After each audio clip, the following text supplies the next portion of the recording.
네, 오늘 하나님의 말씀 시편 34편 1절에서 15절까지 말씀 읽겠습니다.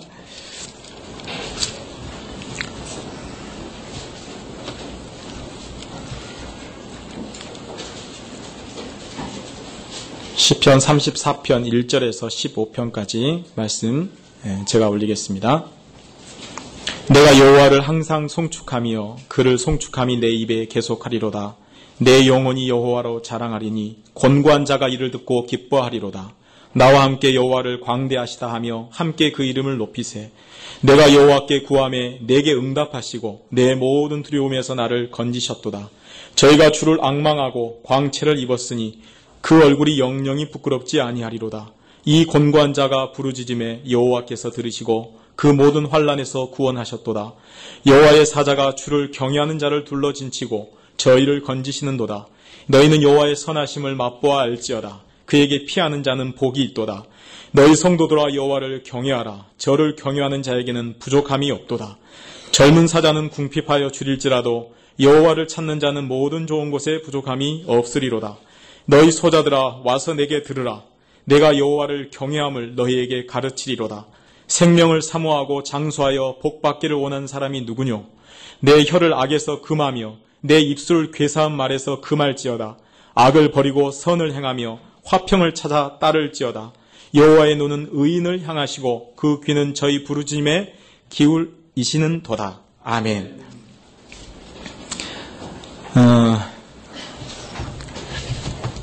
우리 오전에 김영승 목사님이 홈런을 치셨기 때문에 제가 오늘 저는 아침에 다 받았어요. 은혜를 다 받아서 또 제가 설교하면서도 제가 설교 준비하면서도 어제 제가 스스로 은혜를 다 받았기 때문에 하나님이 여러분을 불쌍히 여기시면 여러분도 은혜를 주실 줄로 믿습니다. 네. 오늘 말씀은요, 34편 앞에 그 표제를 한번 보십시오. 보시면, 뭐라 나왔죠? 다윗이 아비멜렉 앞에서 미친 채 하다가 쫓겨나서 지은 시 이렇게 나옵니다. 그래서 오늘 그 배경이요, 본문 배경이 분명합니다. 근데 이 본문을 또 좀 자세히 보려면요, 우리 사무엘상 한번 보실까요? 사무엘상 21장 10절에서 15절을 한번 같이 읽겠습니다. 사무엘상 21장입니다. 21장 10절에서 15절.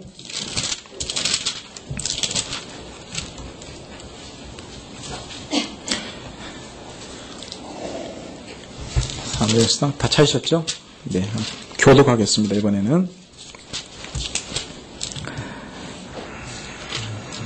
그날에 다윗이 사울을 두려워하여 일어나 도망하여 가두왕 아기스에게로 가니 아기스에게 구하되 이는 그 땅의 왕 다윗이 아니니까 네가 죽으면 이스라엘의 일을 전파하여 가로되 사울의 주인은 저주요 다윗은 만만하여 하지 아니하니까. 다윗이 이 말을 그 마음에 두고 가두왕 아기스를 심히 두려워하여 그의 앞에서 그 이름을 전하여 미치시나고 아기스가 그 신하에게 이르되 너희도 보거니와 이 사람이 미치광이로다. 어찌하여 그를 내게로 데려왔느냐. 같이요. 내게 미치광이가 부족하여서 너희가 이 자를 데려다가 내 앞에서 미친 짓을 하게 하느냐. 이 자가 어찌 내 집에 들어오겠느냐 하니라. 아멘. 다윗의 마음이 좀 어떻게 느껴집니까? 아비멜렉 앞에서, 근데 여기서요, 아비멜렉인데 사무엘상은 지금 아기스로 나오잖아요.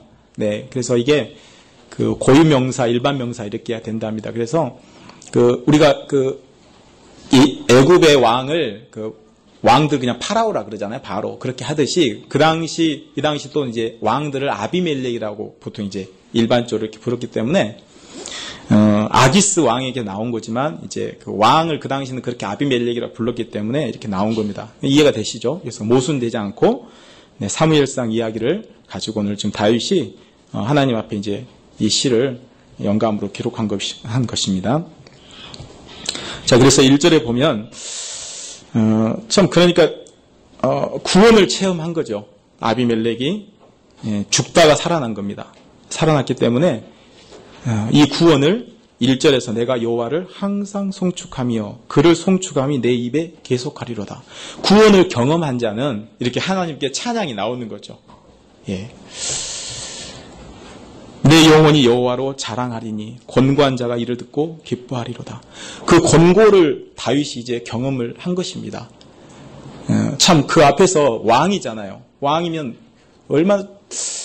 얼마나 참 존귀합니까? 그런데 이게 미친 짓을 하면서 침을 이렇게 흘리면서 이렇게 미친 사람처럼 이걸 긁고 있었으니 그 여러분이 그 상황을 그러니까 그렇게 안 하면 보내주지 않고 죽일 것이 분명하니까 그런 짓이라도 해서라도 살아야겠다는 그 마음 속에서 그 다윗이 느꼈던 그 마음들을 여러분들이 헤아린다면 왕이라고 하는 사람은 굉장히 높은 사람이고 자존심이라고 하는 것이 굉장할 거 아닙니까? 그런데 그 사람이 가장 밑바닥에 떨어졌다고 생각하시면 저와 여러분이 참 이 본문을 읽으면서 좀 마음이 같이 이해가 좀 될 거라 좀 생각이 됩니다. 아마 안 될 겁니다. 왜냐하면 여러분과 전 다윗처럼 높아본 적이 이렇게 이 정도 왕 대통령이 돼본 적이 없기 때문에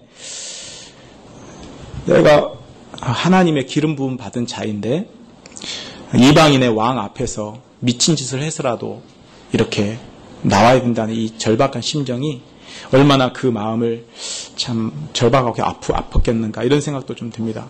그래서 본신은 그 신정왕국의 통치자로서 기름 부음을 받은 다윗이 인간적 욕심에서 왕권을 유지하고자 자신을 죽이기 위하여 혈안이 되어 있는 사울을 피하여 도피하던 중에 가드 왕, 블레셋죠. 아기스에게로 피신하였던 사건과 이게 관련이 되는데 다윗이 가드 왕 아기스로 피신하였을 때 당시 아기스의 신하들은 다윗이 과거 블레셋 장군 골리앗을 죽인 자라는 이유로 그를 처단할 것을 요구했습니다. 이에 다윗은 다급한 나머지 악귀에 사로잡힌 자처럼 미친 척함으로 위기에서 벗어날 수 있었습니다. 이러한 절체절명의 위기 가운데서 벗어난 다윗은 하나님으로 인해 구원받은 사실에 감격하여 하나님을 높여 찬양했습니다. 또 기도에 응답받은 벅찬 체험을 간증하고 여호와를 경외하는 이 선한 생활을 권면하기 위하여 당신에게 나오는 의인을 보호하시는 여호와의 또한 은혜를 이 뒤편에 보면 이렇게 은혜에 대한 확신을 지었습니다.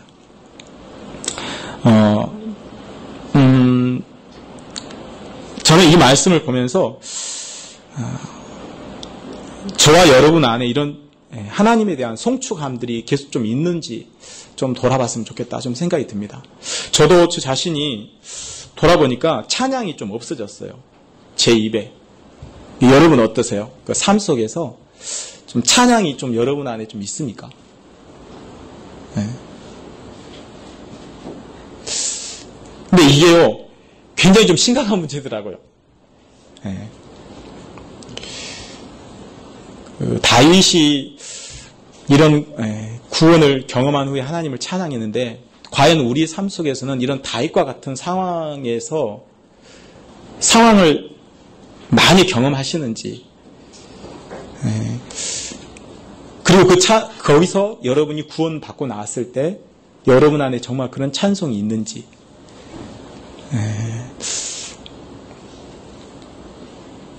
그러니까 현대 교회의 신자들의 문제를 저 자신을 통해서 보니까 찬송이 없어졌어요. 그것은 우리 안에 하나님의 역사가 없어졌다는 거예요. 이 역사가 과연 없어졌는가? 근데 그러면 하나님을 송축할 만한 그런 어떤 사건이 우리 입에서 그런 찬양이 나오도록 만드는 그런 사건들은 어떤 사건들인가? 여러분에게 저와 여러분이 정말 바라시는 어떤 물질들이 정말 채워졌을 때 그게 과연 우리의 찬송으로 나올 것인지,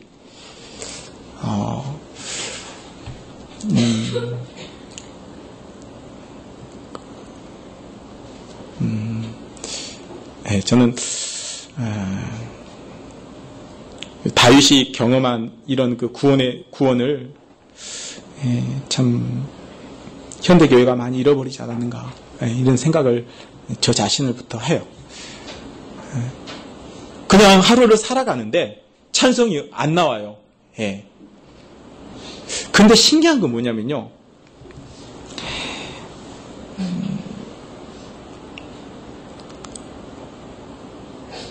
6절 보시면 이 권고한 자가 부르짖음에 여호와께서 들으시고 그 모든 환난에서 구원하셨도다. 저희들 상황이 굉장히 좀 이렇게 뭐랍니까? 좀 절박하고 어려울 때는요. 이상하게 찬송이 이렇게 샘물이 그냥 저기 산에 보면 약간 샘물이 있는데 그런데 보면 샘물이 싹 나오는 것처럼 이렇게 마음이 이렇게 권고하고 그럴 때는요. 굉장히 그러니까 이게 세상적으로 권고한 것이 아니라 하나님으로 인해서 참 어떤 좁은 길을 가려고 한다든지 어떤 그 말씀을 순종하는 자로서 그 길을 걸어가려고 할 때 굉장히 마음이 외롭고 힘들거든요. 그런데 그때 하나님께서 입술에 찬송을 주시고 찬송이 나오는 것을 봐요. 그렇다 한다면 현대인의 신자들에게 찬송이 나오지 않는다는 것은 우리가 하나님의 어떤 그래서 원하시는 그 진리의 길로 가고 있는 사람이 없기 때문에 이런 찬송이 죽어있는 것이 아닌가. 근데 제가 또 이렇게 말해서 제 경험을 위해서 자기는 또 저렇게 살고 있고 이렇게 보시지 마시고요. 그 얘기를 하려고 하는 게 아니고 제가 굉장히 어떤 그 학교를 그만두고 나서 마음이 좀 착잡하고 이제 그런 것이 있잖아요. 근데 그때 이상하게 제 자신을 세상 사람들과 비교하고 주변의 사람들과 비교했을 때 비참하게 느꼈을 때 하나님이 찬송을 주시더란 말입니다. 이게 참 희한한 일이더라고요. 어찌 제 삶 속에 찬양이 없었거든요. 그냥 우리가 예배에 나와서 이렇게 부르는 찬양이 아니라 그냥 삶 속에서 하나님께서 참 이렇게 여러분 어쩔 때 찬양이 나와요. 막 하나님이 좀 좋으시면 경험이 되고 체험이 되어지면 이게 찬양이 나오잖아요. 근데 찬양이 없어졌어요. 그런데 제가 그런 상황 가운데 학교를 그만두고 어찌 보면 아브라함처럼 굉장히 좀 쓸쓸한 위치 가운데 있었을 때 하나님께서 나타나서 뭐 동서남북을 바라봐라 이렇게 말씀을 주신다든 그런 것처럼 마치 제 입에서 찬송을 통해서 하나님께서 뭔가 위로하시고 함께 하시는 것들을 이렇게 알게 해주시더라고요. 그러면 저의 이런 작은 어떤 하나의 체험을 통해서 좀 돌아보면 저와 여러분의 삶을 한번 돌아본다면 우리 가운데 찬양이 만약 죽어버리고 찬양이 우리 심령 가운데서 나오지 않는다고 하면 하나님에 대한 역사가 우리 안에 있기 때문에 찬송이 나오는 거잖아요. 하나님 우리 안에서 일하시기 때문에 그 일하심에 대한 감사 때문에 내게 찬양이 나온다고 한다면 나에게 그런 찬송이 나오지 않는다고 그러면 내게 하나님의 그 역사가 좀 없다는 것인데 하나님은 어떤 자에게 하나님은 역사하시고 그 역사를 통해서 하나님 함께 하심으로 그것을 이기게 하시고 극복하게 하시고 하나님의 힘과 능력으로 이기게 하셔서 그것이 참 이런 자에게 참 하나님 이런 은혜를 주셔서 내가 참 살게 하시는구나. 이런 게 참 내 안에서 없어졌다는 것이 심각한 저의 어떤 영적인 질병으로 저 자신을 보게 되었다는 겁니다.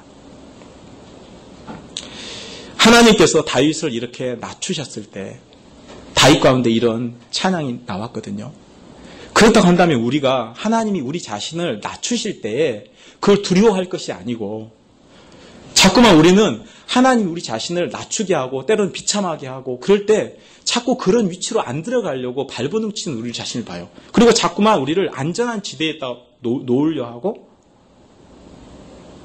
전혀 어떤 사람들이 보기에 나를 좀 불쌍히 여길 수 없게 만들 수 있는 것으로 내가 그런 것들을 만들어 가려고 한단 말이에요.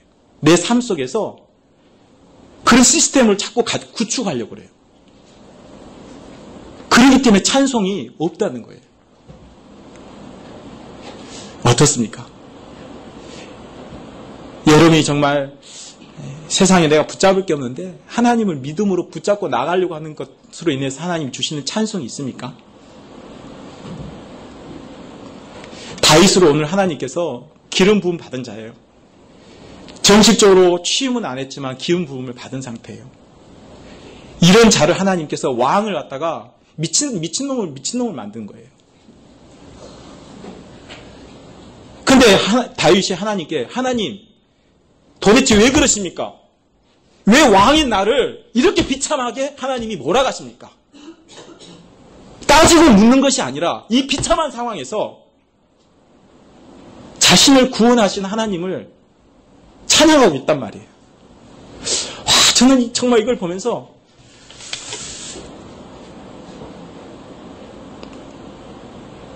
우리는 참 왜 스스로 이렇게 하나님께서 이렇게 우리 자신을 그렇게 또 몰아가시려고 할 때 이것들을 그렇게 거부하려고 하는지.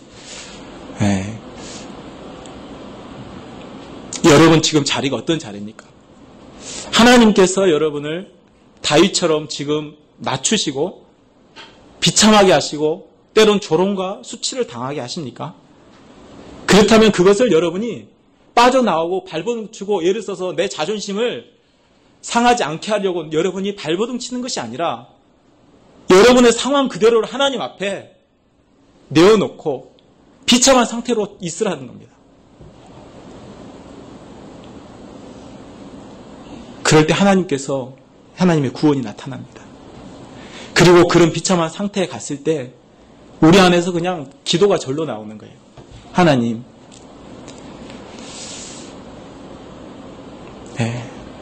살려주십시오. 이런 상황 가운데 저를 계속 두지 마시고 하나님께서 저를 건져주십시오.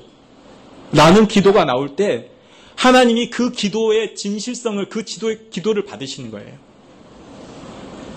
많은 사람들이 하나님 앞에 기도합니다. 하나님, 제가 이런 상황인데 하나님이 저를 좀 구원해 주십시오. 이런 상황 가운데 저를 정말 세상의 조롱거리와 가족의 조롱거리와 주변의 조롱거리를 만드시고 구원해 주십시오. 기도하는 사람 많을 거예요. 근데 문제는요, 세 가지 같아요. 첫 번째는 아예 기도를 안 해요. 그런 상황 가운데 갔을 때 아직은 살만한 거예요. 기도 안 해요. 두 번째는 뭔지 알아요? 두 번째는 제가 제 자신을 성찰하면서 보는 건데 기도를 하는데 그 기도가 진실되지 않아요. 왜냐하면 진짜 아직 내가 살만한 거예요. 괜찮은 거예요. 근데요, 완전히 자기가 이 다윗처럼 이렇게 자기 생명이 위협받고 진짜 비참함을 왕으로서 정말 이게 무슨 짓입니까 진짜. 침을 흘리고 미친 짓을 하면서 그렇잖아요. 뭐 저 같은 사람이 그렇게 행동하면 조금 괜찮을 거예요. 제가 약간 컨츄리하게 생겼으니까 그죠? 근데 누구를 좀 예로 들까요? 굉장히 신사적이고 굉장히 전혀 흐트리즘 없는 분이 만약 그렇게 한다 그러면 여러분 굉장히 충격을 받을 겁니다. 아마 그 사람은 자존심 때문에 그래서 많은 사람들이 이렇게 올라갔다가 자기를 건드는 것 때문에 무너져서 바로 자살로 가잖아요. 그 사람은요, 명예를 그 생명보다 더 귀하게 여기거든요. 그런 사람이 있더라고요. 명예가 깨지면 다 깨진 거예요. 그 사람은 생명하고 바꿔요.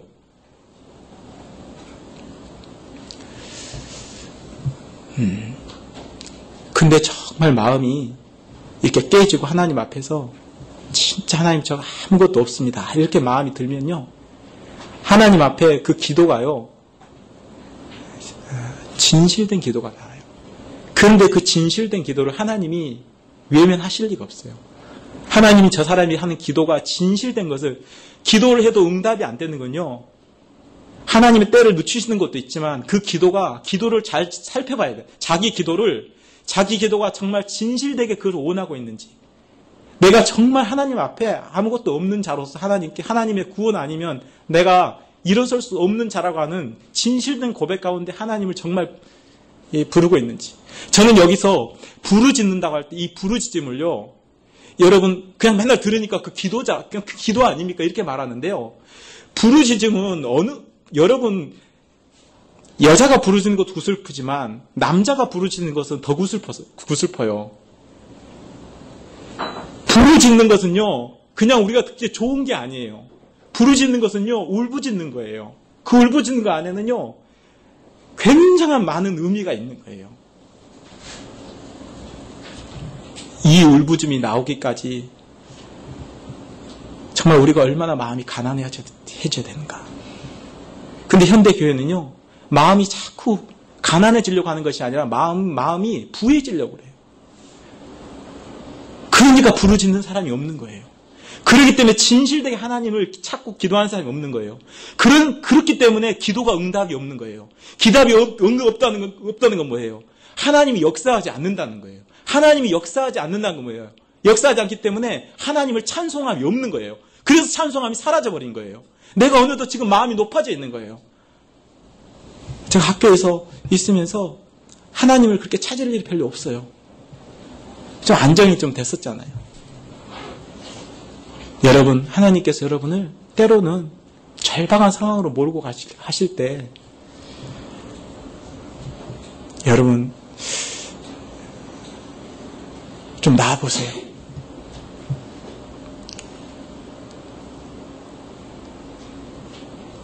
그래야지 이런 찬송이 나옵니다. 가만 보면요, 신앙생활에 있어서 가만 보면요, 우리는 자꾸 하나님 탓을 하잖아요. 하나님을 원망하고 하나님을 탓을 하는데 사실 하나님 잘못은 하나도 없어요. 제가 이 자리에서 하나님을 변호하기 위해서 나왔어요.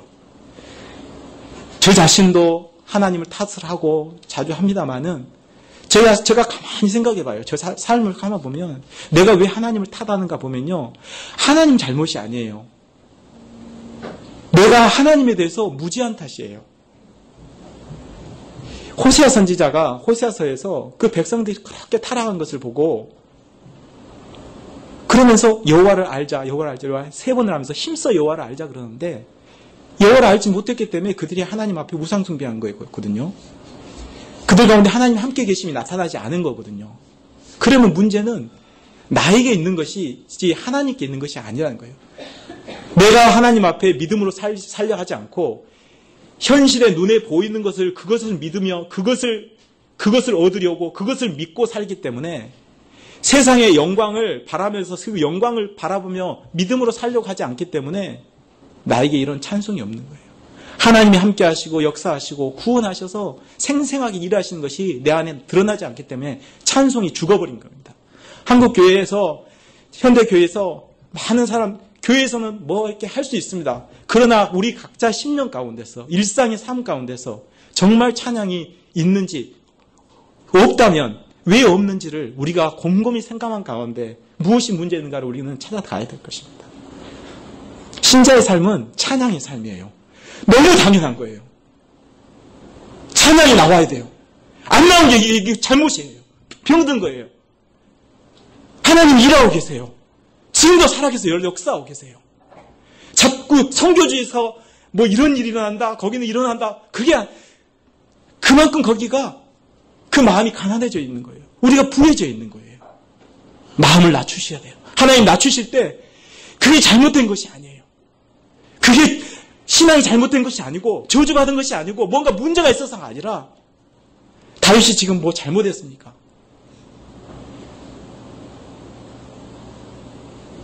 다윗이 잘못했으면 미친 짓 하고 있냐고요.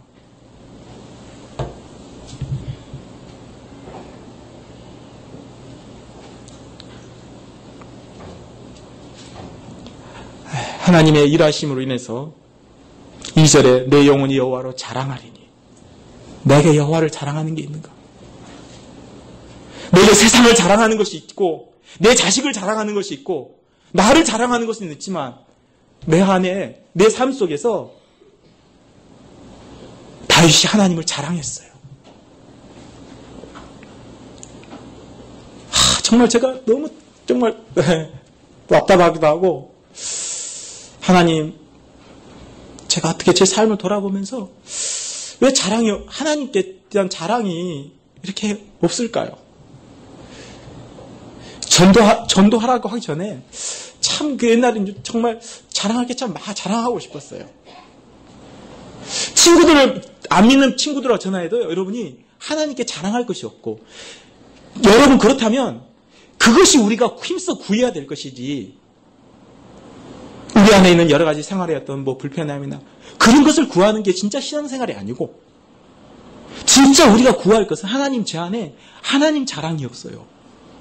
그 자랑을 주세요. 그리고 그 자랑으로 내가 즐거워하게 하시고 기뻐하게 해주세요. 아니 그렇게 안 해도 그게 있으면 그냥 좋은 거예요. 그냥. 그러면서 다윗이 이런 구원을 경험하고 나서 나와 함께 여호와를 광대하시다 하며, 하나님 정말, 여러분 만약에요, 생각해 보세요. 아기스한테 갔는데 신하들이 다 죽이자 그래요. 그런데 만약에 다윗이 그 살기 위해서 미친 척을 했어요. 근데 만약에요, 하나님이 아기스에게 그 마음을 주시고 다윗이 블레셋 장수인, 자기 나라 장수인 골리앗을 죽였잖아요. 그런데 그 죽인 자를 향해서 미친 짓 한다고 해서, 아유 저는 당장 죽여, 아이 꼴도 보기 싫어. 만약 그 안에 너그러운 마음을 주시지 않고 쫓아낼 수 있는 마음을 안 주셨다면 다윗은 죽습니다. 자신이 아무리 살기 위해서 발버둥 쳐가지고 꾀를 부렸다 할지라도 하나님이 아기스 마음속에 다윗을 불쌍히 여기는 마음을, 적군이라도, 적이잖아요 지금. 적이라도 불쌍한 마음을 주시지 않으면, 모든 만사를 주관하신 하나님이 섭리로서 그 악한 자의 마음도 부드럽게 해주시는 은혜를, 아기스한테 은혜를 주시지 않았다면 다윗은 살아남지 못하고 죽는다는 거예요. 그런데 이 다윗이 하나님의 그런 역사를 보면서 나와 함께 여호와를 광대하시다 하며 하면서 자기의 구원받은 것을 인해서 그 찬양을 여러분들에게 초대하고 있는 거예요. 이스라엘 백성들에게 나와 함께 이런 하나님을 찬양합시다라고 초청하고 있는 거예요. 여러분 안에, 우리 각자 그리스도의 지체들 안에 이런 하나님에 대한 역사하심을 생생하게 경험한 자가 그 지체들에게 나와 함께 이런 하나님을 내가 만났으니 함께 찬양하자라고 우리 지체들을 초대한다면, 우리 성가교회 지체들은 하나님을 찬양하는 공동체로서, 하나님께 영광을 돌리는 공동체로서 살아있고 아주 생생한 하나님의 역사가 나타나는 그런 교회로 분명히 서갈 것입니다. 저는 이런 정말 교회가 되기를 소원합니다. 그저 하루하루를 버티기식으로, 이 세상에서 그냥 그 직장에서 그냥 버티기식으로 그냥 버티는 것이 아니라, 가까스로 살아와서 하나님 살았습니다 이렇게 하는 것이 아니라, 참 직장 생활에서 어렵죠. 그런 절박한 마음이 들을 때, 공격을 받을 때, 그 외로움의 싸움을, 신앙의 싸움을 혼자 해야 되는 고단한 가운데 여러분이 하나님께 부르짖을 때 하나님께서 그 상황을 면케하시고 극복하게 하시고 피할 길을 주셨을 때 나와 함께 하나님을 광대하시다 하자, 이렇게 찬양을 초대한다면 그 고백을 듣는 교회가 힘을 얻고 일어서서 다시 세상을 향해서 힘있게 나가는 그런 교회로서 나갈 줄로 믿습니다. 저희가 주를 앙망하고 광채를 입었으니 그 얼굴이 영영이 부끄럽지 아니하리로다. 주를 앙망하고 그 여호와의 광채를 입은 자가 바로 우리예요. 그러니 우리가 부끄럽지 않게 되는 거죠. 이 곤고한 자가 부르짖음에 여호와께서 들으시고, 아까 말씀드렸죠. 하나님 어떤 자의 부르짖음을 듣는다고요? 마음이 깨어진 자. 곤고한 자란 것은 영적으로 파산되었다는 거예요. 심령이 가난하다. 이것과 같은 말. 영적으로 파산되어 있어.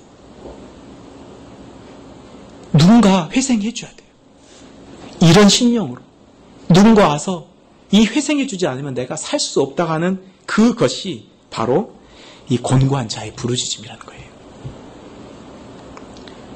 그때 여호와께서 들으셔요. 저는요, 하나님이요, 이 기도는 반드시 들은다는 확신을 가지고 있습니다. 여러분도 마찬가지죠. 그냥 부르짖는 기도하고요, 정말 절박한 가운데서 하나님께 부르짖는 기도는요 다릅니다. 내가 알고요, 하나님이 알아요. 근데 내가 그런 기도 안 하면요, 내가 그 기도가 별로 그렇지 않은데 그냥 그냥 신자니까 그렇게 기도하는 것 뿐이지, 나도 알고 하나님도 알아요. 그 기도는 부르짖는 기도예요. 울부짖는 기도예요. 정말 남자가 눈물 찍찍 흘리고 하는 기도예요. 이 기도를 하나님이요, 하늘에서 내려다 보시고 듣지 모르실 리가 없어요. 그 마음을 다 받았다 하시는 거예요. 그럴 때 내 마음에 하나님의 위로가 팍 와버리는 거예요.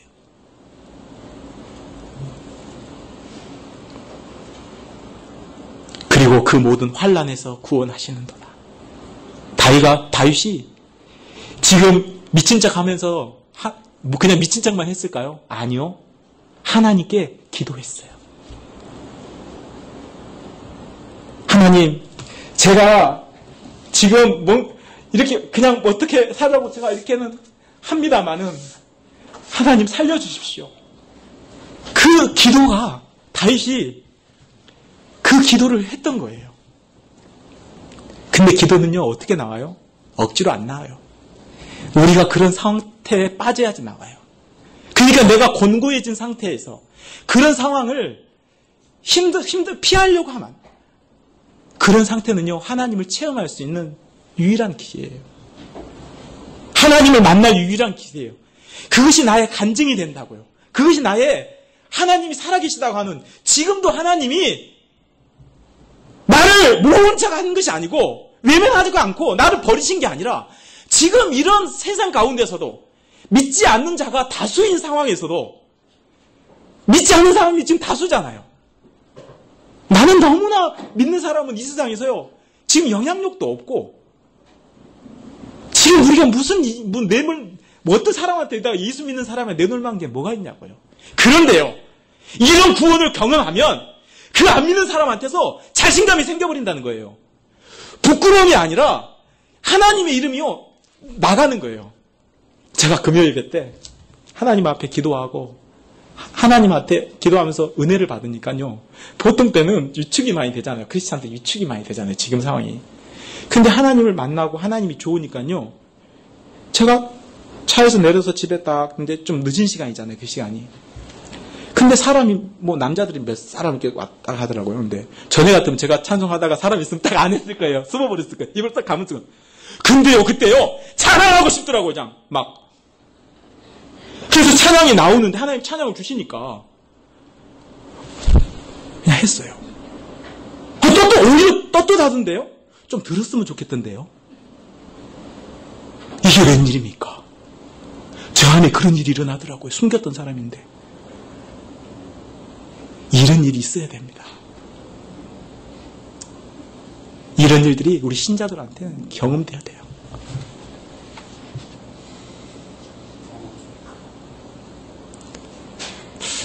제가 전에 한 달 전인가요? 금요기도회를 그때는 이제 제 차를 타고 왔어요. 그래서 저 타고 오는데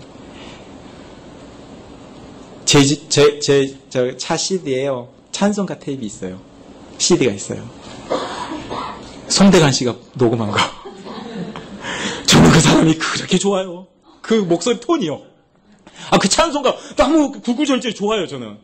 그게 옛날 버전이에요, 저는. 그래서 그 사람이 부르는 건데요. 제 옛날에 무슨 그 사람 하지 마십시오. 그냥 그 사람이 부른 거니 그냥 가사를 집중하십시오. 제가 그 가사에서요, 쭉 찬송가를 듣는데요, 너무 가사가 너무 좋은 거예요. 주 예수보다 더 귀한 것은 없네. 그분이 이제 부르는데요, 계속 이제 그게 너무 좋은 거예요.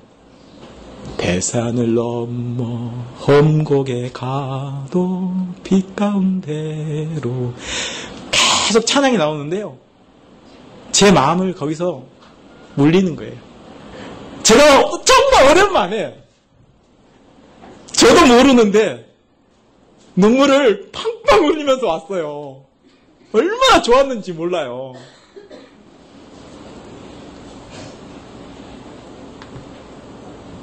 옛날에 그걸 그렇게 한번 흘려보고 싶다, 그게 그런 거보다 그게 정말 그 주님을 찬송했을 때 그 기쁨 있잖아요. 그 가사가 제 마음을, 그 은혜를 주는 거예요.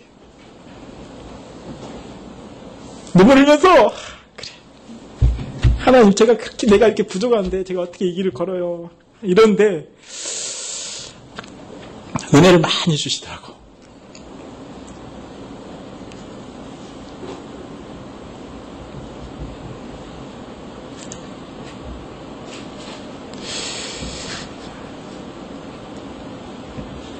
(7절에) 여호와의 사자가 주를 경외하는 자를 둘러 진치고 저희를 건지시는도다. 여호와의 그 천사가요, 우리를 섬기는 거죠. 주를 경외하는 자, 주를 두려워하는 자, 죄를 멀리하는 자, 주를 사랑하는 자를 둘러 진치고 우리를 보호하신다. 그리고 우리를 건지셨다. 지금 다윗은요, 자기가 건진받은 게 하나님께서 그 아기스 밑에서 왕 명령 한마디면 죽을 수도 있는데 주의 천사들을 둘러서 자기를 건지셨다고 고백하고 있어요. 그러면서 뭐라 하냐? 8절에 이것이 너희에게 이것이 여호와의 선하십니다. 이 구원 행위를 통해서 이 다윗은 여호와의 선하심을 맛보아 한 거예요. 내가 맛을 봤습니다. 여호와가 이런 상황에서 나를 구원하신 것을 통해서 내가 여호와의 성품을 맛보았습니다. 맛봤습니다. 맛을 보니까 선하던데요. 맛있던데요. 우리 그 집사님들 중에서 아주 음식 잘 만든 분 있죠. 간을 잘 보신 분이 있죠. 맛을 보다는 게 그겁니다. 이 맛을 이렇게 보니까요, 맛을 보고 분별하는 거예요. 맛을 분별하고 깨닫는 거예요. 이렇게 맛을 보니까 참으로 여호와의 선하심이 깊이 이렇게 느껴지는 거예요. 그러면서 말하는 거예요. 너희들은 여호와의 선하심을 맛보아라. 여러분에게 있어지는 일상의 일들을 무심코 그냥 지나가지 말라는 거예요. 여러분에게 날마다 있어지는 그 사건들을 보면서 그 사건들 속에서 여호와의 선하심이 어디에 있는 것인가, 어디에 여호와의 선하심이 그 사건 가운데 숨겨져 있는 것을 여러분이 맛을 한 번씩 보라는 거예요. 맛보라는 거예요.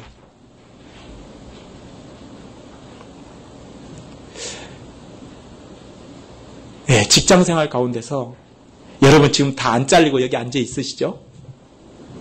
여러분이 직장생활 안 잘리는 거 그게 여호와의 선하심이에요. 아이 무슨 소리예요? 전 선하심 못 맛봐봤는데요. 여러분 자세히 한번 생각해 보세요. 여러분이 여러분의 현장에서 일하면서, 저는요 제가 학교에 있을 때 여호와께서 저를 참 그런 불쌍히 여기셔서 구원해 주신 일이 없었다면 학교 저가 빨리 잘렸을 거예요.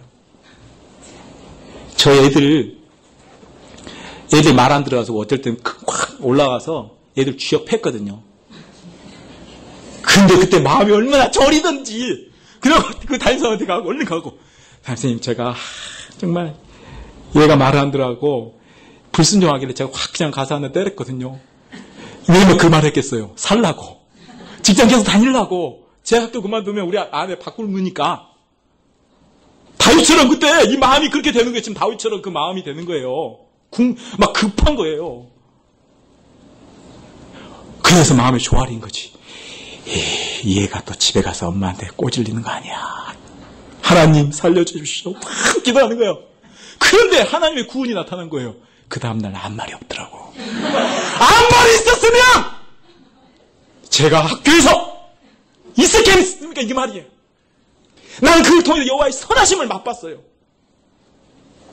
하나님이요 그 아이 마음속을 잡아주시고 안 일러 바치게, 내 잘못이 더 크게 보이게 하셨던 거 아니에요. 그렇지 않으면 이유가 없잖아요.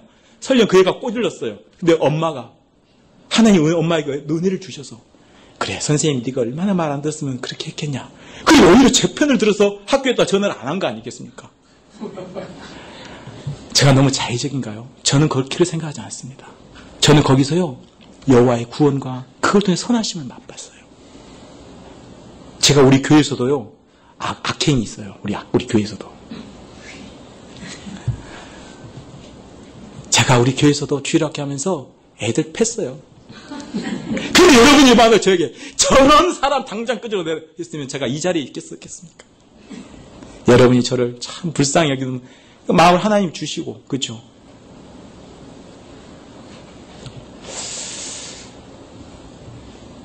살아가는 것 자체가 구원이에요, 저는. 여러분도 그렇죠? 여러분 완벽하게 직장생활 하세요? 실수 있을걸요? 저 가만 보니까 학교에다 3,000원 안 내고 왔네, 이제 보니까.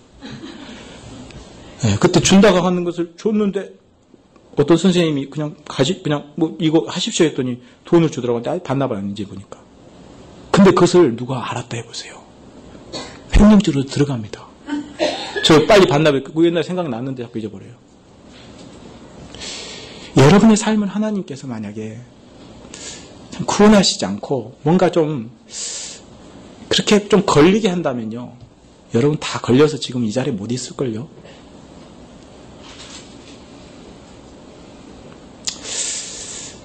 제가 우리 아내하고도 싸우고 아내하고도 참 이렇게 못된 짓도 하고 했습니다만은 그것이 정말 세상에 다 알려졌다면 제가 어떻게 여기서 안수를 받고 아내하고 싸우고 막 치고받기도 했어요. 근데 감독의 직분을 보니까 구타하지 아니하며 감독은 좀 목사였으면 못 받아요. 우리 아내가 총에다가 노에다가 다 꼬질렀다 해봐요. 참 이게요 날마다 구원이에요. 날마다 구원이에요. 저 너무 감사해요. 제가 그냥 요즘에 학교 있잖아요. 합신에 가서 공부하잖아요. 여러분 신학교에서 기뻐할 진리를 공부하는 거 외에 뭔 특별한 일이 있겠어요? 쓸쓸하죠? MDB생들은 그냥 자기 학과니까 그냥 공부를 하죠. 저는 뭡니까? 목사가 돼가지고 공부 안 한 불량 학생처럼 이제 와가지고 여러분 선하심을 맛볼 길이 있을 것 같아요? 그러니까 고민하는 거죠. 내가 하나님께 감사할 길이 없을까? 이 상황에서? 이 상황에서 하나님의 선하심이 없을까? 찾게 돼요. 그리고 제가 공부하면 할수록 이것만은 아닌데 신자의 삶은? 신자의 삶은 이런 공고함만은 아닌데 내가 세상에 유흥을 하지 않고 우리 믿는 사람들은 또 죄도 이렇게 마음대로 못 짓잖아요. 대놓고 즐기고 싶은 것도 다 못 짓잖아요. 어찌면 무슨 교회에 다 무슨 예배당에 갇혀 있는 사람처럼 어떤 뭔가 참 모범생처럼 지내려고 부더니도 힘드시죠? 저도 세상적으로는 삶 재미있는 거 하나도 없어요. 그냥 학교 가고 교회 가고 집에서 있는 거예요. 근데 하나님께서 과연 신자에게 과연 그런 상태로 그냥 그저 있게 하셨을까? 근데 성경은 너희는 여호와의 선하심을 맛보아 알지어다 그랬거든요. 이런 상황에서 나를 하나님이 구원하시는 그 구원의 역사는 없는 것입니까?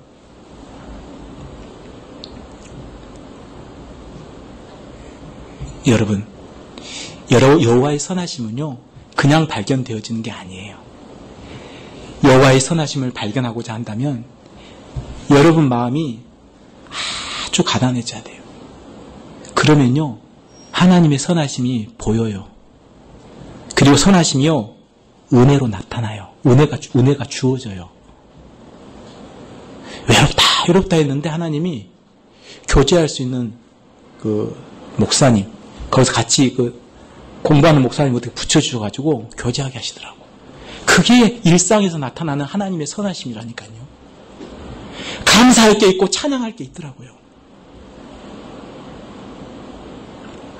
제가요, 월요일부터 주일까지 여호와의 선하심을 저에게 하나님이 일상에 나타나는 여호와의 선하심을, 일하심을 쭉 적어놨어요.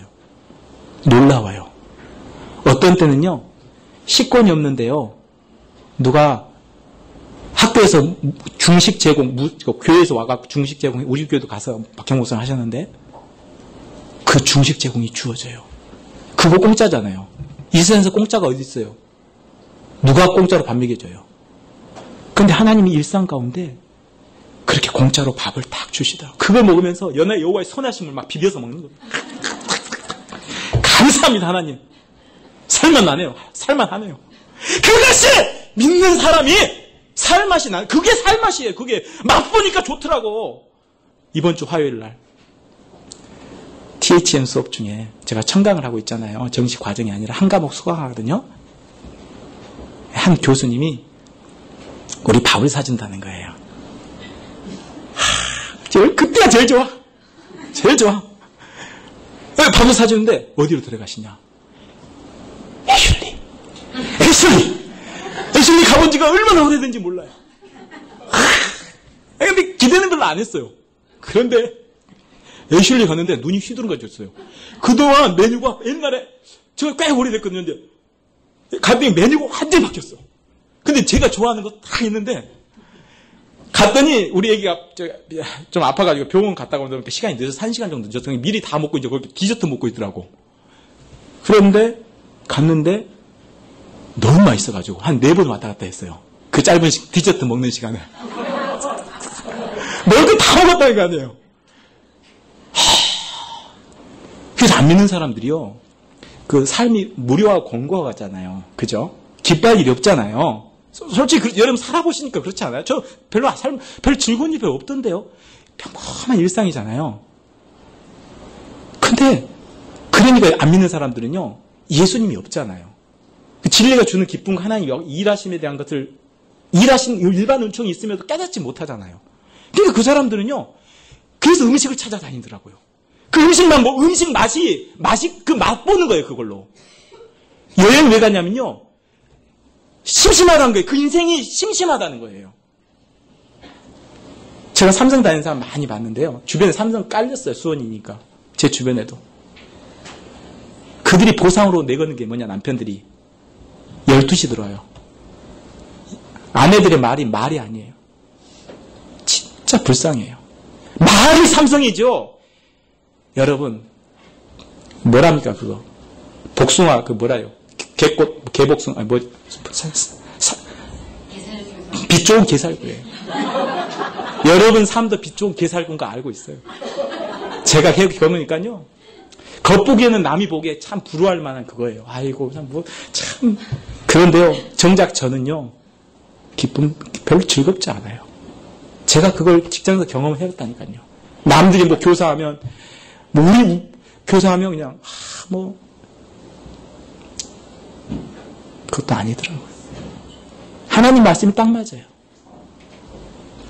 그게 우리의 즐거움이 아니더라고요. 고향 내려가면 한 번, 우리 아들이 그러지? 필요 없어요. 일상생활은. 그래서, 제가, 무슨 얘기 하는,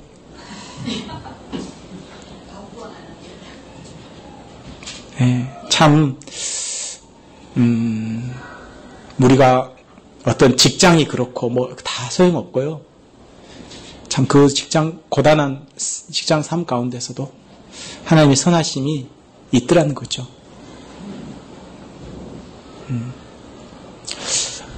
또 화요일 날은요. 수요일 날, 제가 이번 주 수요일 날 설교를 했는데 죽을 썼어요. 그러니까 죽을 쓰면 설교자는 되게 힘들거든요. 막 집에 가서도 막 기분이 완전 찝찝하고 안 좋아요. 그러니까 이런 힘들기 어떻게 설교를 계속해야 되나 이거 죽을 썼는데 앞으로 어떻게 이제 목사를 한단 말이야. 하나님 앞에 안 되겠더라고. 하나님이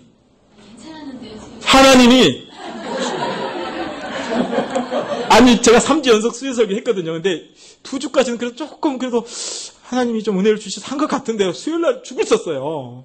근데 죽겠더라 그러면서 그러니까요 마음이 완전히 막 바닥이잖아요. 그러니까 제가 누구 찾아갈게요? 목요일 하나님 찾아갔어요 제가. 그러니까 그게 좋은 거라고 딸은. 그러니까 합신 기도실이 있거든요 산에. 가서 하나님 앞에 하나님 제가 2가지를 구하겠습니다. 하나는 설계 은사를 주십시오. 제가 이 길 가는데 하나님이 저를 여기다가 허수아비처럼 세워놓고 저 허수아비지 얼마나 사람들이 저를 보고 웃겠습니까? 은사를 주십시오. 안 그러면 제가 못 가겠습니다. 하나님 메시지를 주십시오. 메시지를 안 주는 것처럼 막 죽겠는 게 없는 거예요. 메시지 주십시오. 두 번째는 하나님, 제가요, 좀 약간 율법주의적인 것이 있어서 모범생적인 약간 기질이. 근데 사실은요, 지도 못 살면서 저를 보면요, 아내하고 맨날 싸우는 게 그거예요. 서로 율법적이야. 우리 아내 교사, 나 목사, 나는 말씀으로, 그 사람 그냥 일반 윤리로. 나중에는 누가 이길지 몰라. 힘써서 이겨. 그러니까 하나님, 제가 그런 꼴을 못 보는 사람인데, 그렇게 되면 목회를 하는데 성도가 저한테 괜한 오해를 막 한다거나, 저를 막 모함한다거나, 아니면 좀 이렇게 좀 하십시오 했는데 좀 그게 안 듣고 잘 이렇게 좀 하십시오 했는데 그거 안 하고 막 이렇게 하면 제가 막 속에서 불이 나거든요. 내가 그래서 박 목사님한테 그 얘기를 했더니, 참 앞에 고생이 호나요. 푹 싹어져야 되는데 그렇게 생으로 살아있어서 앞에 고생이 확 나요. 그래.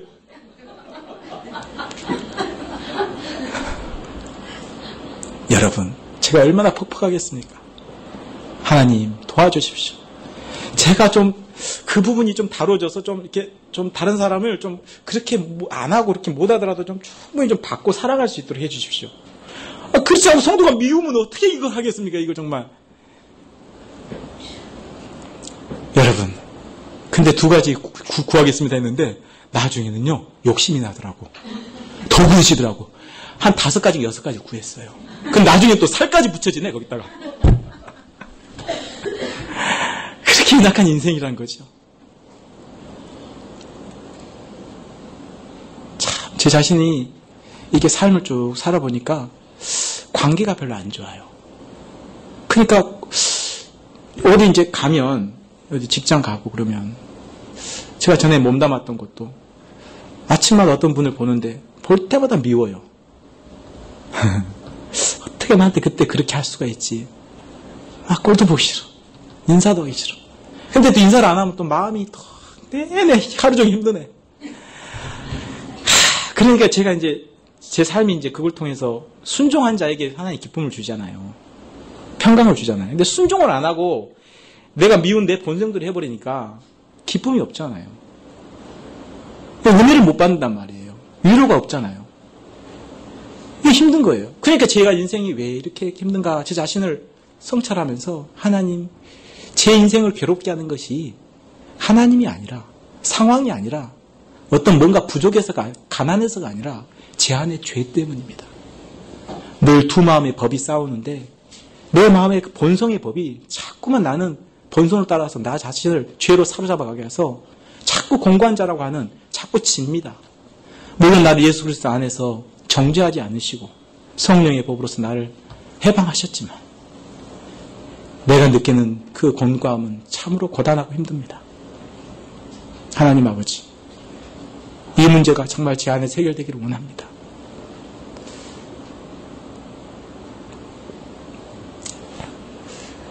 이게 우리 신자의 일상의 삶이 아닌가 싶습니다. 근데 하나님께서 우리를 너희는 여호와의 선하심을 맛보아할지어다. 그에게 피하는 자는 복이 있도다. 그에게 피해야만이 그 선하심을 맛보는 거예요.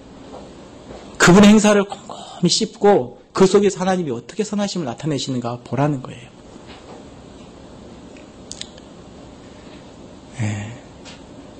참 제가 월요일부터 여러분도 오늘 가서 한번 해보세요. 분명히 선하심이 있습니다. 상황이 다 좋아서 선하심이 아니고요. 상황이 굉장히 어렵고 힘든데도 그 속에서 하나님이요, 그런 나를 찾아오신다니까요. 누구를 붙여주신다니까요. 누구를 통해서 뭔가를 공급받게 하신다니까요. 격려받게 하신다니까요. 그게 선하심이에요. 그게 일하심이고, 그게 우리를 죄에서 구원하시는 그 은혜와 함께, 그 선하심과 함께 일상의 그 곤고함들로부터 우리를 구원하시는 그 선하심이 우리 삶 속에서 매일매일 나타난다는 거예요.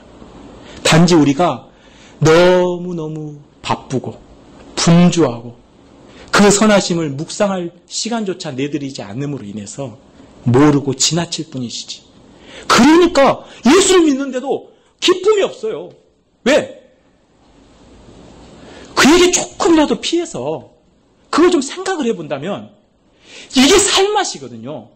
내가 그냥 예술을 가갖고 그냥 야 이거 비타민도 많이 먹은 것 같고 굉장히 좋더라고.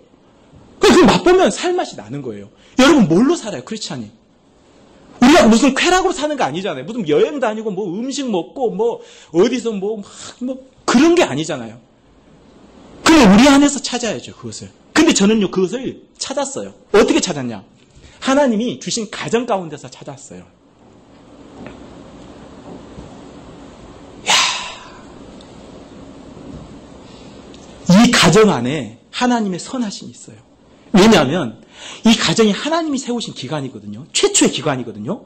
거기에 하나님의 우리 인간을 행복하게 해줄 수 있는 그런 무한한 것이 거기에 있는 거예요. 그리고 그 속에서 배출되는 그 기쁨이 있는 거예요. 그런데 우리는요, 현대를 사는 우리 그리스도인들은 이 가정을 다 버려버렸어요. 이게 너무 안타까워요. 자녀 한 사람 한 사람이 주는 기쁨이 있어요. 그리고 저도 사실은 아내가 직장 나가고 나서요, 별로 살맛이 별로 기쁘지 않아요. 아내가 주는 밥, 그게 다 여호와의 선하심이었거든요. 요즘은 가정이요, 해체돼 버렸어요. 하나님이 주신 창조의 질서와 하나님께서 세우신 그 기관에 통해서 그 하나님의 선하심을 베풀어 주시고 고단하고 우리를 지치게 한 우리를 채우시는 그 은혜를 다 잊어버렸어요. 거기에 비밀이 있어요. 여러분 가정 안에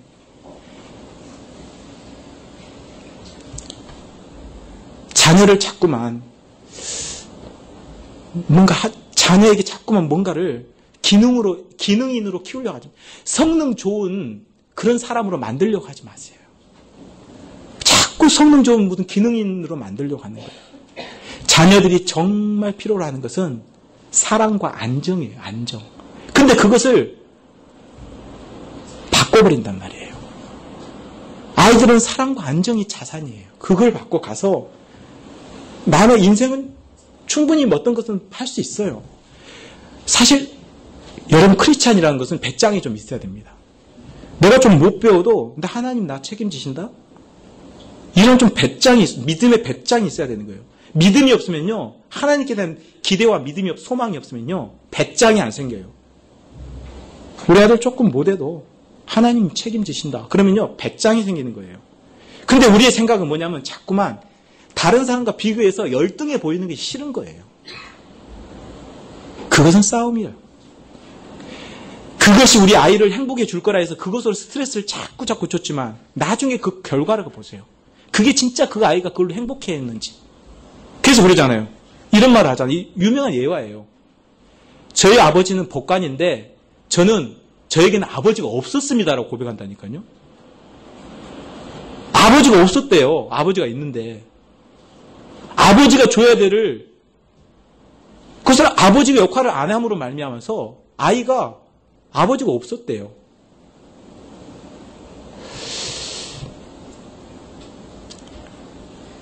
여러분 남편이 즐거우십니까?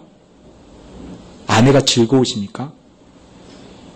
맨날 만나는데 뭐 볼 것 다 보고 약점 박점 다 하는데 아이고 이제는 뭐 몇십 년 살아도 이제 봐도 이제 아이고 뭐 전기도 안 통해요.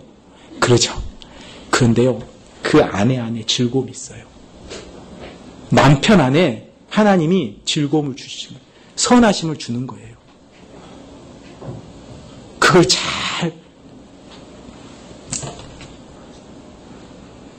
제가 왜 이렇게 좀 삶이 그런가 했더니 아내가 저하고 같이 안 자면서 그런 거예요. 정인이가 엄마가 없으면 안 자거든요. 근데 이번에 이사 온 집이 4명이 잘 수 있는 장소가 아니에요. 그냥 침대 딱 하나 들어갔는데 거기 우리 아내도 2명이 끼면 힘들어요. 애들 재워놓고 올려가는데 몸이 피곤하잖아요. 그러니까 그대로 또 자버릴 경우가 많아요. 그래서 어쩔 땐 오지만 어쩔 땐 못 와요. 늘 혼자 있다는 느낌이 들어. 늘 외로워. 그러니까 우리 크리스찬들은요, 하나님이 주신 질서 안에서 그 선하심을 맛보도록 돼 있는 거예요.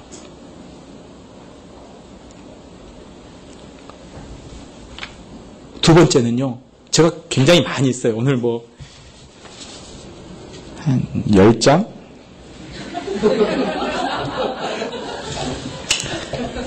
근데 제가 제가요, 그 여호와의 선하심 월요일부터 쭉 말씀드렸잖아요. 근데 목요일 날 기도를 드렸잖아요. 그런 기도를 드렸잖아요. 그리고 이제 설교 준비를 해야 되잖아요. 환장하겠죠. 왜? 설교 메시지 안 주시니까 하나님. 근데요, 그 기도 드리고 나서 하나님이요, 준비를 좀 하는데, 목요일부터 좀 준비를 조금 하는데, 근데 또 본문이 안 잡혀요. 힘든 게 뭔지 아세요? 어쩌다 이렇게 딱 오후에 딱 서잖아요. 그 본문을 뭘로 잡아야 할지 몰라요. 그냥 기도하는 거죠. 그게 진짜 죽겠는 거예요. 본문 하나 잡는 게 시간 거의 다 가요, 또. 이 상황에서 하나님이 어떤 메시지를 주기를 원하시는가? 어떤 걸 잡아야 되지? 내가 하고 싶은 말을 해야 되나? 아니면 하나님 어떤 좀 마음속에 주시는 뭔가 그런 것들을 고민하는 거예요. 근데 한 목요일까지 아리까리 하는 거예요. 근데 이제 금요일부터 있는데 조금 가닥이 잡혀가요. 너무너무 감사했어요. 그게요, 소소한 것인데요, 그 일상의 선하심이라니까요. 그래서 소소하게 풀리더니 토요일도 이제 뭔가 이렇게 딱 오는데, 토요일날 저녁에 어제 8시부터 주시는 메시지가 막 생각나요. 저는 이제 여기 핸드폰이 저 일기장이거든요. 꽤 빨라요. 근데 이거 치는데요, 계속 그 메시지 1500자 들어가잖아요. 그 1500자를 어제 한 10개 정도 친 거예요. 15,000자를 친 거죠. 여기서 나올게요. 거미줄에서요, 실이 나오듯이, 뇌꼬치가 실을 뽑듯이요, 하나님이 계속 주니까요, 안 주면요, 죽겠다니까요. 그냥 지식적으로는, 이게 이런 뜻이다 하는 건 알아요. 근데 메시지를, 이거 안 주니까, 근데, 그래서 수요일날 내가 좌절해버렸다, 해버렸다니까요. 그래서, 주는데, 10시 몇 분까지 주셨어요. 근데 더 나중에 주시니까 한 12시 몇 분?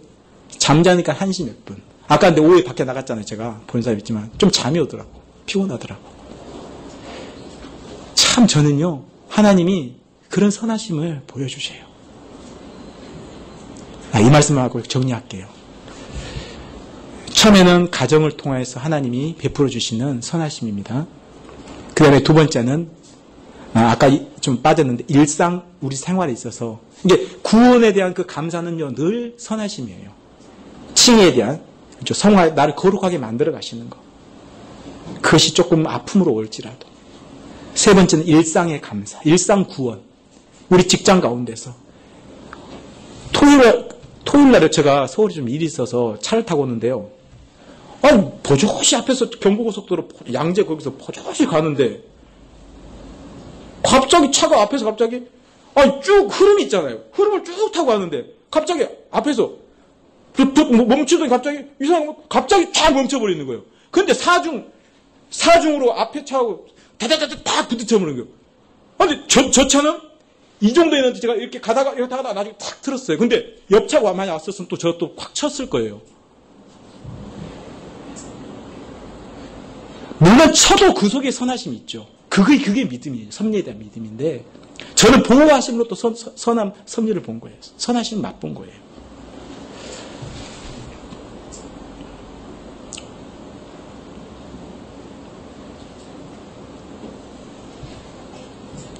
주차권을 내야 되는데, 그 당시 1,000원짜리가 없어요. 돈이 하나도 없어요. 아내도 하나 없어졌어요. 카드로 어떻게 하려고 했는데. 근데 돈을 안 내면 안 된대. 어떻게 해야 되냐? 하나님 기도에 있죠. 근데 아내가 쑥 가더니 사정을 이야기했나 봐요. 돈이 없다고. 그때 거기서 주차권 주는 거예요. 이런 소소한 것 가운데 우리가 그걸 맛볼 수 있는 게 참 많다는 거죠.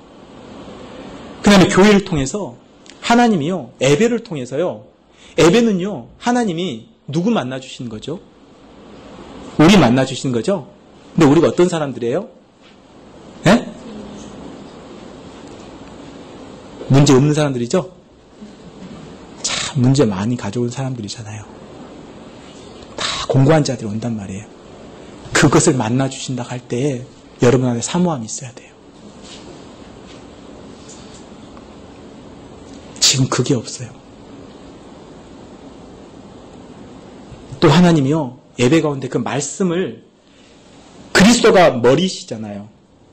그냥 우리는 지체잖아요. 몸의 지체잖아요. 그리스도가요, 그리스도의 몸에 있는 한 형제를 통해서 말씀을 배설해 주시는 거, 베풀어 주시는 거잖아요. 그죠? 그게 하나님의 선하심인 거예요. 그 다음에 성도의 교제는 뭐예요? 이 그리스도의 머리 되신 분이 지체를 통해서 베풀어 주시는 말씀을 통해서 그 말씀을 각자 여러분이 이제 오늘 받았죠? 은혜 받았죠, 오전에. 그 은혜가 서로에게 각자 주신 은혜로 서로 교제를 통해서 베풀어지는 게 교제예요. 그러면 이 형제는 이 하나를 받았는데 다른 형제가 오늘 예를 들면 100명이 참여했다면 100가지 은혜를 서로 나누면 내가 몇 가지 은혜를 받는 거예요? 100가지 은혜를 받는 거예요. 이게 얼마나 선하심입니까? 그래서 은혜 공동체, 이 교회는요, 은혜로 충만해야 돼요. 왜? 하나 은혜 받았더라도 그 교제가요, 뭐 단순히 무슨 정치, 무슨 이렇게 하는 게 아니고 그 정치 이야기를 통해서도 하나님 이야기가 나와야 된다, 이 말이에요. 그리고 그 사실은 설교를 통해서 전파되는 말씀을 통해서 그 말씀이 지체들에게 각각 교제를 통해서 흘러가는 거예요. 그래서 영적 유익을 주는 공동체예요. 그 다음에 교회는요, 그 선하심을 어떻게 나타내 보시냐. 하나님이 지체들 각자에게 머리신 분이 각자 지체에게 주신 은사 있죠. 각자 은사가 여러분 있단 말이에요. 그 은사를 서로가 서로를 섬기게 하심으로 나는 이 은사가 있단 말이에요. 근데 그 은사를 내가 다른 사람 섬기고 다른 사람 나를 섬기면 내가 교회에 오면 몇 가지 은사로 섬김 받아요? 여기 온 지체만큼의 은사로 섬김 받는 거예요. 그 선물을 받는 거예요. 하나님의 영적 선물을 받는 거예요. 그러니까 부요해져 버린 거예요. 어떤 사람한테는 뭐 지식을 베품을 받고 어떤 사람에게는 구제를 베품 받고. 그러니까요, 교회는요, 가난한 자가 없다니까요. 현상적으로 보면 있지만 그게 베풀어지니까, 나눠지니까. 그래서 교회처럼 강력한 기관이 세상에 없다는 거예요. 이런 강력한 권세는 이 세상 어느 기관을 통해서도 찾아볼 수 없어요. 이 세상의 기관은 뺏어먹는 거잖아요. 교회는요, 하나님이 주신 은혜와 은사가 각 지체, 머리신 그리스도로부터 각 지체를 통해서 베풀어짐으로 그것이 나눠지고 교제됨으로 말미암아서 엄청난 강한 자가 되어서 문제들이 서로의 교제를 통해서 풀어져 버리는 거예요. 그래서 구역 모임이 그렇게 중요한 거예요. 그것이 내가 주일에 와서 맛보는 여호와의 선하심이에요. 문제를 가지고 왔다가도 문제가 풀어져 버리는 거예요. 근심을 갖고 왔다 근심이 풀어지는 게 그게 하나님의 선물과 은사가 베풀어지는 현장이라니까요. 여러분, 일상에서 베푸시는 그 선하심과 일하심, 우리의 근본적인 구원에 대한 감사, 그리고 하나님이 교회를 통해서 지체들을 통해서 베푸시는 그 은혜를, 은사를 통해서 여호와의 선하심을 맛보는 여러분이 되길 바랍니다. 또한 그 경외하심, 그 경외하는 자에게 하나님께서 그 선하심을 베풀어 주신다. 죄의 길로 가는데 그 선하심을 맛볼 수가 없잖아요. 물론 징계를 통해서도 그 선하심을 맛보게 하시지만 그런 징계를 우리가 원함보다는 순종을 통한, 경외함을 통한 그 선하심을 맛보는 것이 더욱 좋지 않겠습니까? 그런 선하심을 통해서 저와 여러분의 삶이 비록 세상이 어떤 소유나 눈에 보는 것으로 우리는 자꾸 만족을 찾으려 거기에 무슨 행복이 없나 만들고, 내가 선을 만들려고 그래요. 자꾸만 내가 자꾸 선을 만들려고 한다. 내가 행복을 만들려고 한다니까요. 아닙니다. 그 선하심은 하나님 앞에 아무것도 없습니다. 나에게 선을 보여주십시오 라고 그 마음에 가진 자에게 보이게 하시고 임하시고 나타나게 하신다는 것.